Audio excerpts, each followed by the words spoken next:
خوشبو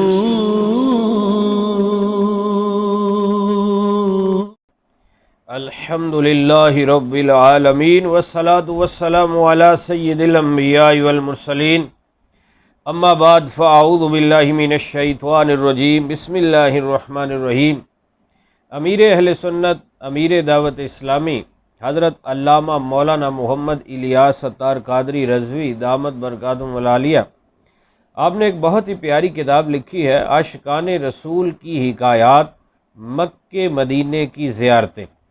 جس میں عاشقان رسول کی پیاری پیاری حکایات بھی ہیں، حاجیوں کے واقعات ہیں، مکہ پاک کے فضائل ہیں، مساجد کی زیارات کے بارے میں بیان ہے، مدینہ شریف کی زیارات ہیں، مدینہ شریف کے فضائل ہیں۔ اس کے اندر ایک بہت ہی ایمان افروز اور پیارا واقعہ آپ تحریر فرماتے ہیں کہ ملتان شہر سے، مدینہ الاولیاء ملتان شہر پنجاب پاکستان سے ایک قافلہ حج بیت اللہ کے لیے پہنچا، اور وہاں سے فارغ ہونے کے بعد جب مدینہ شریف حاضری کے لیے پیارے آقا صلی اللہ علیہ وسلم کی بارگاہ میں حاضر ہوئے، مدینہ شریف کی برکتیں حاصل کیں، اس کے بعد جب واپس ملتان شریف پہنچے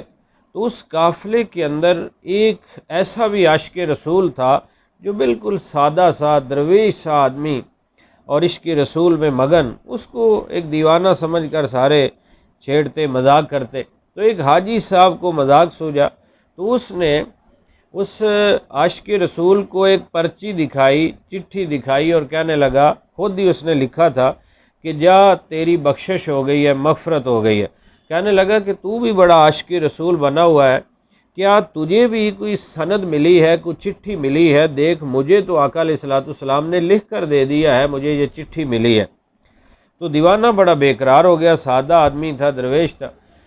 تو وہ فوراً اس نے کہا کہ مجھے تو نہیں ملی، میں ضرور لے کر آؤں گا۔ وہ پھر روڈ کی طرف دوڑا، اور آگے ایک بس کھڑی ہے اور کنڈکٹر آواز لگا رہا ہے کہ 3 روپے مدینہ، 3 روپے مدینہ۔ وہ سوار ہوا، اس نے 3 روپے ادا کیے، اور تھوڑی ہی دیر کے بعد آنن فانن مدینہ آ گیا، اور اس نے کہا کہ اتر جاؤ۔ جب وہ اترا تو سامنے مسجد نبوی شریف ہے، وہ اندر داخل ہوا، اور سبز سبز گنبد کی بہاریں ہیں۔ پھر حاضر خدمت ہوا مواجہ شریف کے سامنے، بار بار رو رو کے عرض کرتا ہے، آقا آپ نے حاجی صاحب کو چٹھی دے دی ہے، مجھے آپ عطا فرمائے، میں آپ کا غلام ہوں، آپ پہ درود و سلام پڑھنے والا ہوں۔ تو اسی انداز میں روتے روتے وہ گرتا ہے، تو اس کے سینے پہ ایک پرچی آتی ہے، اس کو اٹھاتا ہے تو لکھا ہوا ہے کہ جا تیری بخشش ہو گئی ہے، مغفرت ہو گئی۔ وہ خوش ہو جاتا ہے اور دوڑتا ہے پھر روڈ کی طرف، تو آگے پھر ایک بس کھڑی ہے، آواز لگا رہا ہے کنڈکٹر کے 3 روپے ملتان، 3 روپے ملتان۔ وہ سوار ہو جاتا ہے اور 3 روپے ادا کرتا ہے۔ تھوڑی دیر کے بعد وہ آواز لگاتا ہے کہ ملتان آ گیا۔ وہ اترتا ہے تو ابھی قافلہ وہاں ہی بیٹھا ہے، یہ ایک لمحے کے اندر سارا کچھ ہو گیا۔ تو اس نے جا کر اپنی پرچی دکھائی، کہنے لگا، حاجی صاحب میں بھی لے کے آ گیا ہوں۔ انہوں نے دیکھا تو واقعی لکھا ہوا ہے، لیکن پرچی کی خاصیت یہ ہے کہ اسے جدھر سے بھی پڑھے وہ سیدھی ہی نظر آتی ہے، لکھائی اس کی سیدھی ہے۔ تو وہ سارے سمجھ گئے کہ اس نے تو نقلی بنائی تھی، اس کو چھیڑا تھا، مذاق کیا تھا، اور یہ تو سچ مچ ہی آقا نے اس پہ کرم کر دیا ہے، کیونکہ ان کے لیے کوئی مشکل نہیں ہے، وہ جس پہ چاہیں نظر کرم فرما دیں، اور اللہ کی قدرت سے یہ باتیں کوئی بعید نہیں ہیں، آنن فانن ہو سکتا ہے۔ تو اب وہ سارے بڑے حیران ہوئے، اور وہ حاجی صاحب رونے لگے، معافی مانگنے لگے، اور انہوں نے ارادہ کیا کہ میں ہر سال حج کروں گا۔ پھر وہ ہر سال حج پہ جاتے اور آقا کی بارگاہ میں رو رو کر عرض کرتے کہ مجھے بھی سچ مچ میں مل جائے، لیکن پھر ایسا ہو نہیں سکتا، یہ کسی کسی کا مقدر ہوتا ہے۔ تو وہ عاشق رسول پھر کچھ ہی دنوں کے بعد انتقال کر گیا۔ تو بہت ہی پیارا ایمان افروز واقعہ ہے۔ آقا علیہ الصلوۃ والسلام ہر ایک پہ نظر کرم فرماتے ہیں جو ان کی محبت دل میں سجاتا ہے،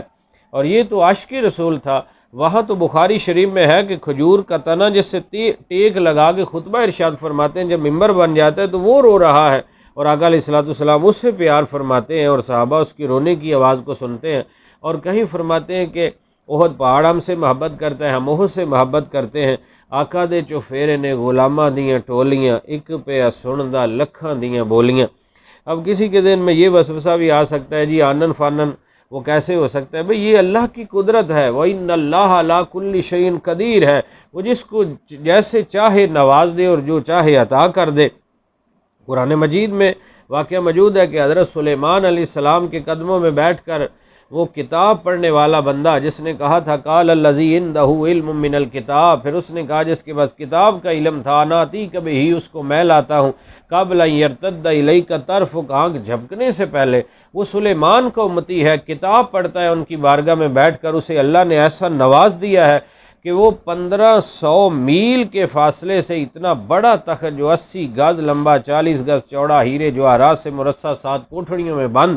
اور اس کو آنکھ جھپکنے سے پہلے ملک یمن سے ملک شام میں لا سکتا ہے۔ تو یہ اس کو اللہ نے اپنی قدرت کاملہ سے یہ طاقت عطا فرمائی نبی کے وسیلے سے۔ اگر ان کی امتیوں پر اتنا فضل ہے، پھر امام الانبیاء محمد مصطفیٰ جو سارے نبیوں رسولوں کے سردار ہیں، اللہ کے بعد جن کا مقام و مرتبہ ہے وہ ہمارے آقا کی ذات ہے، اور ساری امتوں سے افضل امت پیارے مصطفیٰ کی امت ہے۔ تو عاشقان رسول پہ اگر سرکار کی نظر کرم ہو جائے اور آقا کے وسیلے سے اللہ ان پر فضل فرما دے تو کوئی بعید نہیں ہے، اور یہ اولیاء کرام کی کرامات سے ہیں، اور یہ شروع سے اور قرآن مجید سے، احادیث طیبہ سے، بزرگوں کی کتابوں سے یہ سارا ایک دلائل کی صورت میں ہمیں اس کے انبار مل رہے ہیں۔ اللہ رب العزت ہمیں اللہ والوں سے محبت کرنے، عشق رسول کی شمع دل میں جگانے، اور مدینے سے پیار کرنے، اور آقا علیہ الصلوۃ والسلام کی سنتوں پہ عمل کرنے کا جذبہ عطا فرمائے۔ آمین بجاہ النبی الامین صلی اللہ علیہ وسلم۔